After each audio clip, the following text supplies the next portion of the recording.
அழகு மிகுந்த ராஜகுமாரி மேகமாக போகிறாள்.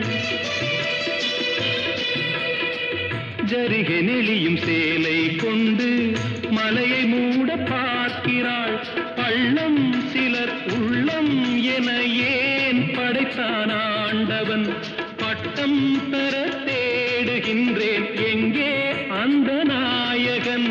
மலையின் காட்சி இறைவன் ஆட்சி.